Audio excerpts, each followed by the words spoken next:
வணக்கம் நண்பர்களே, இது தமிழ் நண்பன் சட்கட் சேனல். இப்போ நம்ம பார்க்க போகிறது ஹெல்த் இன்ஸ்பெக்டர் கிரேடு 2 அதற்கான முக்கியமான கேள்விகள் தான்.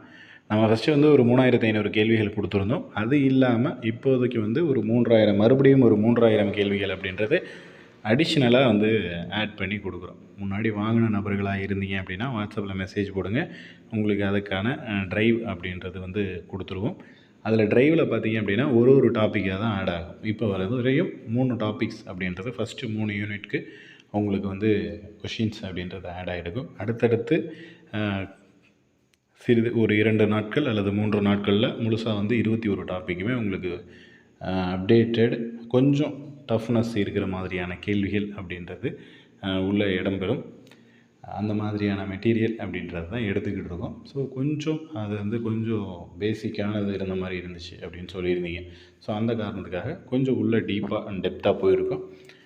இதை படிச்சிங்க அப்படின்னாலே உங்களுக்கு போதும். அதில் ஒரு 3000, அங்கே முன்னாடி ஒரு 3500, இப்போ ஒரு 3000, கிட்டத்தட்ட ஆல்மோஸ்ட் 6000 கேள்விகள் தாண்டி படிக்கிறீங்க. 6500 கேள்விகள் படிக்கிறீங்க அப்படின்னா இதுவே போதுமான ஒன்று. ஸோ மெட்டீரியல் தேவைப்படக்கூடிய நபர்கள் கீழே தெரிகிற காண்டாக்ட் நம்பருக்கு கால் பண்ணிவிட்டு நீங்கள் அமௌண்ட் பே பண்ணிவிட்டு தான் வாங்குற மாதிரி இருக்கும். முன்னாடி 750 கொடுத்தோம், இப்போ 600 கொடுக்குறோம். இந்த நம்பர் தான் ஜிபே நம்பர்.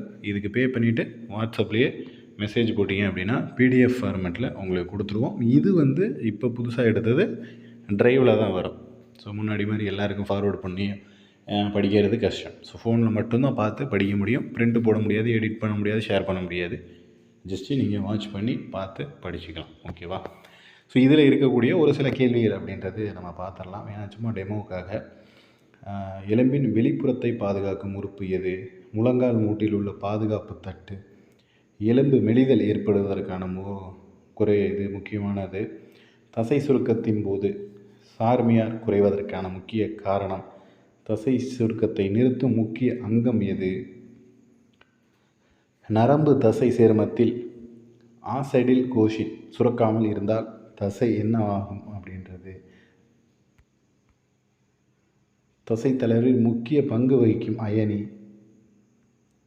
இதயத்தின் SA நோடு தன்னிச்சையாக மின்னழுத்தத்தை உருவாக்குவதற்கு முக்கிய காரணம் என்ன? இரத்த குழாய்கள் அழுத்த பங்கீடு பகுதியாக செயல்படுவது எது?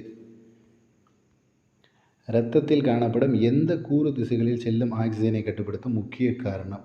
இதய ஒளியில் S2 ஒளி உருவாவதற்கான காரணம் என்ன? ஸோ இந்த மாதிரியான கேள்விகள் அப்படின்றது இந்த மெட்டீரியல்ஸில் இடம்பெற்றிருக்குது. ஏன்னா நிறைய பேர் டீப்பாக இல்லை அப்படின்னு சொல்லியிருந்தீங்க. ஸோ அதுக்காக தான் ஜஸ்ட்டு ஒரு கிளான்ஸ். ஏன்னா பார்த்தீங்க அப்படின்னா இந்த டாப்பிக்கில் இது ஃபஸ்ட்டு டாபிக் அப்படிங்கிறப்ப இந்த மாதிரியான கேள்விகள் தான் இடம்பெற்றிருக்கு. இதில் ஒரு 100 கேள்விகள் அப்படின்றது இருக்கும். இதுக்கு முன்னாடி கொடுத்ததில் ஒரு 150 கேள்விகள் அப்படின்றது இருக்கும். ஆல்மோஸ்ட் பார்த்தீங்கன்னா இப்போ டாபிக் 1லேயே உங்களுக்கு ஒரு 250 கொஷின் கவர் ஆகிடும்.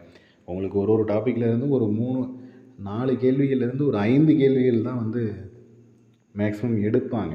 அவ்வளோதான் எடுக்க முடியும். ஸோ இந்த ரேஞ்சில் எடுப்பாங்க அப்படிங்கிறப்ப நீங்கள் ஒரு 300 கேள்விகள் கிட்ட படிச்சுட்டு போகிறீங்க அப்படின்னா ஒரு 4-5 கேள்வி அப்படிங்கிறது கண்டிப்பாக வந்துடும். சாலிடாக 4-5 எடுக்கிறாங்க அப்படின்னா ஒரு 2-3 கேள்விகளாவது நமக்கு இதிலேருந்தே வந்துடுறதுக்கான வாய்ப்புகள் இருக்குது. ஸோ ஒரு டாப்பிக்லேருந்து ஒரு கொஷின் தான் கஷ்டமாக கேட்பாங்க, ரொம்ப டஃப்பாக கேட்பாங்க. மீதியெல்லாம் கொஞ்சம் ஆவரேஜாக தான் கேட்பாங்க. அதை பேஸ் பண்ணி தான் நம்ம எடுத்துருக்கோம். ஸோ அதனால் நீங்கள் இதை மட்டும் படிச்சுக்கிட்டு போனாலே ஒரு 70 to 80% அப்படிங்கிறது மார்க் வாங்கிடலாம். ஏன்னா இப்போ ஒரு டாப்பிக்லேருந்து ஒரு 5 கேள்விகள் கேட்குறாங்க அப்படின்னா 5மே ஆன்சரே பண்ண முடியாத அளவுக்கு கேள்விகள் இருக்காது.